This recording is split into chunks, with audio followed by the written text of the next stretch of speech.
So I got a question. So just add some context. I'm a deist.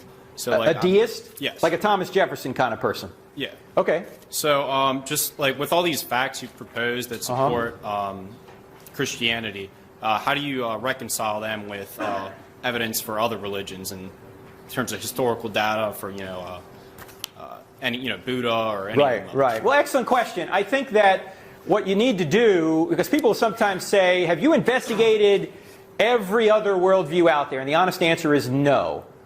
I've investigated the theisms out there. Why? Because I think there is very good evidence for theism. And if there's very good evidence for theism, all non-theisms can't be true.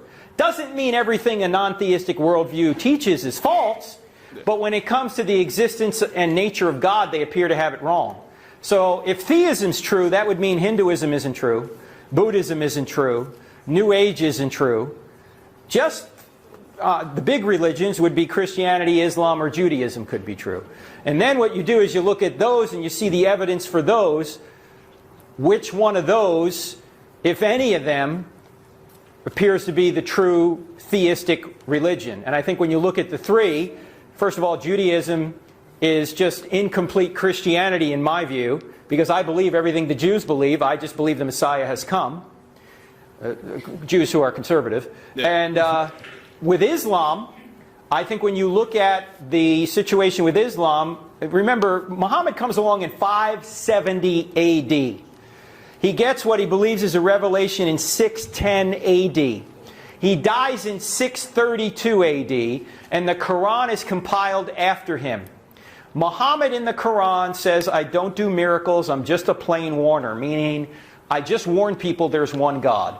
There are no miracles attributed to Muhammad until about 150 years later in what's known as the Hadith, the written traditions of what Muhammad said and did. Even many Muslim scholars admit many of the miracles that are in there are not true. They're legendary. So the eyewitnesses of Jesus, however, I think have given us very good evidence that he really rose from the dead. There's no confirming miracle for Islam. There is a confirming miracle for Jesus. And it's interesting, if you read the Quran in Surah 5, I think it's verse 68, the Quran says, O ye people of the book, meaning the Christians and the Jews. O ye people of the book, you have no ground to stand on unless you stand on the law and the Gospels. In other words, the Quran is telling the Jews and the Christians to believe the Old Testament and the New Testament. Well, the problem is the Old Testament and the New Testament leave no room for Muhammad in the Quran. The Quran is actually telling Christians and Jews you ought to trust the Old and the New Testaments. Now, Muslims will come along and say, wait a minute, that was the original Old and New Testaments and they've been corrupted. Yeah, the problem with that is when the Quran was written in the 600s AD, we have full Bibles 300 years prior to that. Yeah. So we know it hasn't been corrupted. So the reason I'm a Christian is because I think the evidence shows that Jesus is God, that Jesus literally rose from the dead. And I just have a personal policy. If somebody rises from the dead, I just trust whatever the guy says.